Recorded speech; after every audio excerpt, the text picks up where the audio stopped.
నమస్కారం అండి అందరికీ. Welcome to my YouTube channel Shri Manju spiritual. మనం లలిత సహస్రనామ స్తోత్రనామాలకు ప్రతిపదార్థాలు తెలుసుకుంటున్నాం కదా. శ్రీమాత్రే నమః.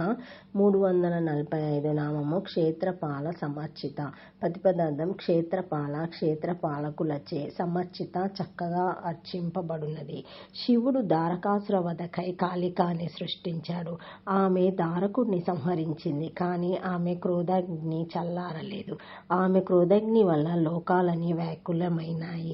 అప్పుడు ఆ విషయాన్ని శివుడు చూచి ఆమె క్రోధాగ్నిని శాంతింపచేయదలిచి బాలరూపుడై ఏడవసాగాడు. కాళి ఏడుస్తున్న బాలుని ఎత్తుకొని స్థైర్యమిచ్చింది.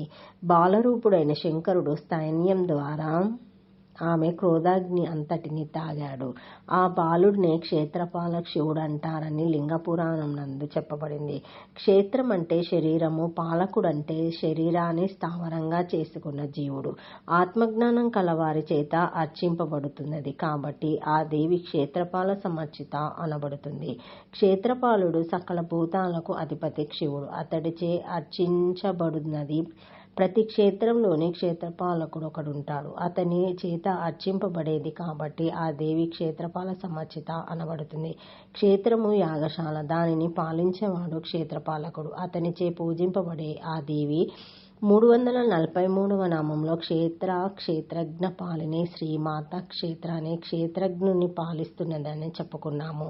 ఈ నామంలో ఆమెచే పాలింపబడుతున్న క్షేత్రజ్ఞుడు అందుకు కృతజ్ఞతగా శ్రీమాతను అర్చిస్తాడు అని తెలుసుకోవాలి.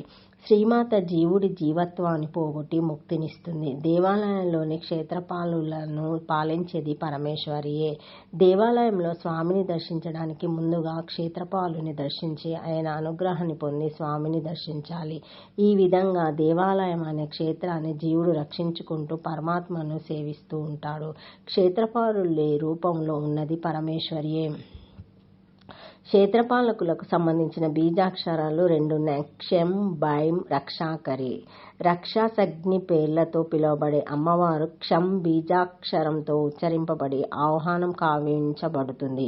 భైరవి, భగమాలిని నామాలతో పిలువబడే అమ్మవారు భైం అనే బీజాక్షరంతో ఉచ్చరింపబడి ఆహ్వానం కావించబడుతుంది. ఓం క్షేత్రపాల సమర్చితాయ నమః. అష్టాక్షరి శ్రీమాత్రే నమః. Thank you for watching my video. Please like, share, comment, subscribe to my channel. మరిన్ని వీడియోస్తో మళ్ళీ కలుస్తానండి. ఈ వీడియో మొదటిసారి ఎవరైనా చూసి ఉంటే తప్పకుండా లైక్ చేసి సబ్స్క్రైబ్ చేసుకోగలరు. మా బెల్ అనే ఐకాన్ బటన్ని ప్రెస్ చేసి ఆన్ చేసి ఉంచుకుంటే మా లేటెస్ట్ అప్డేట్ వీడియోస్ అన్ని నోటిఫికేషన్గా వస్తాయి, చూడగలరు. Thank you. ఏమైనా కామెంట్స్ ఉంటే పెట్టగలరు. Thank you. సబ్స్క్రైబ్ చేసుకోండి, మర్చిపోకండి, లైక్ చేయండి.